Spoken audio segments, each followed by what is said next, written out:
ছাত্র সংগঠন আত্মপ্রকাশ হতে যাচ্ছে, আরেকটি রাজনৈতিক দলও আমরা শুনেছি আত্মপ্রকাশ হতে যাচ্ছে। আমরা সবাইকে স্বাগত জানাচ্ছি। এখন যদি রাজনৈতিক দল গঠিত হয়, সে রাজনৈতিক দল যদি ভোটে প্রতিদ্বন্দ্বিতা করে এবং সে রাজনৈতিক দলের একটি অংশ যদি সরকারে রয়ে যায়, তাহলে সে আবার নিরপেক্ষতা নিয়ে কিন্তু প্রশ্ন উঠবে। নির্বাচন যখন আরেকটু ঘনিয়ে আসবে, তখন আরও একজন হয়তো পদত্যাগ করবে। আমরা গণ-অভ্যুত্থান পরবর্তী সময়ে বাংলাদেশে কয়েকটি ছাত্র সংগঠনের আত্মপ্রকাশ আমরা দেখেছি। আমরা বাংলাদেশ জাতীয়তাবাদী ছাত্রদল সবসময় আমরা বিশ্বাস করি গণতান্ত্রিক রাজনীতি এবং প্রকাশ্যের রাজনীতি বিশ্বাসী। সেখানে আমরা সবাইকে স্বাগত জানাচ্ছি এবং আমরা গণমাধ্যমে দেখেছি আরেকটি ছাত্র সংগঠন আত্মপ্রকাশ হতে যাচ্ছে, আরেকটি রাজনৈতিক দলও আমরা শুনেছি আত্মপ্রকাশ হতে যাচ্ছে। আমরা সবাইকে স্বাগত জানাচ্ছি। এই যে আমাদের স্বাগত জানানোর যে বিষয়টি, সেটি আমরা অত্যন্ত ইতিবাচক, যে বাংলাদেশ জাতীয়তাবাদী দলের যারা আদর্শ গ্রহণ করে এবং বহুদলীয় গণতন্ত্রে আমরা বিশ্বাসী, আমাদের চিন্তা চেতনায়, আমাদের বক্তব্য বিবৃতিতে সব জায়গায় এক ধরনের বহুদলীয় গণতন্ত্রের ধারা আসলে সবসময় এটি আমরা বহমান রাখছি। সেজন্য বাংলাদেশের যে কোনো ব্যক্তি ছাত্র সংগঠন করতে পারে, যে কোনো শিক্ষার্থীরা এবং যে কোনো ব্যক্তি, একাধিক ব্যক্তি মিলে তারা রাজনৈতিক দল গঠন করতে পারে, তারা কোনো আদর্শ গ্রহণ করতে পারে, আমরা সেটিকে স্বাগত জানাচ্ছি। কিন্তু একই সাথে সরকারের পৃষ্ঠপোষকতায় থেকে, সরকারের আর্থিক সকল সুযোগ সুবিধা গ্রহণ করে, সরকারের সকল প্রশাসন যন্ত্রকে ব্যবহার করে যদি রাজনৈতিক দল গঠিত হয়, সে রাজনৈতিক দলের ভবিষ্যৎ কী হবে বা অতীতে খুব বেশি সুখকর হয়নি, সেটি আসলে সময় বলে দেবে।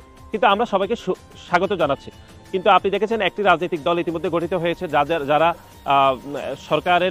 সরকার থেকে একজন পদত্যাগ করে রাজনৈতিক দল গঠন করেছে। আমরা শুনেছি যে নির্বাচন যখন আরেকটু ঘনিয়ে আসবে, তখন আরও একজন হয়তো পদত্যাগ করবে। এগুলো বিষয়ে মানুষজনের সন্দিহান রয়েছে, মানুষজন এগুলো খুব বেশি ভালোভাবে দেখছে না।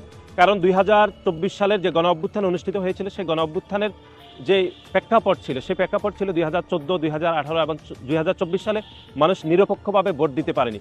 সুতরাং এখন যদি রাজনৈতিক দল গঠিত হয়, সে রাজনৈতিক দল যদি ভোটে প্রতিদ্বন্দ্বিতা করে এবং সে রাজনৈতিক দলের একটি অংশ যদি সরকারে রয়ে যায়, তাহলে সে আবার নিরপেক্ষতা নিয়ে কিন্তু প্রশ্ন উঠবে এবং এই প্রশ্ন উঠা খুবই প্রাসঙ্গিক এবং ইতিমধ্যে এটি আমাদের দলের পক্ষ থেকে করা হয়েছে, এদেশের মানুষও সেটি মনে করছে।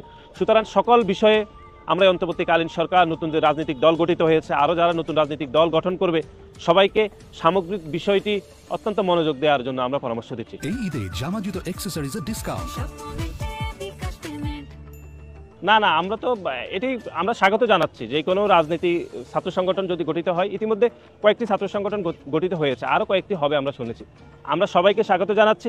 আমরা মনে করি যে বাংলাদেশের প্রতিটি ক্যাম্পাসে প্রকাশ্যে রাজনীতি থাকা উচিত এবং নতুন যে ছাত্র সংগঠনগুলো গঠিত হয়েছে বা যারা হবে, তাদের সবার সকল ক্যাম্পাসে রাজনীতি করার অধিকার রয়েছে।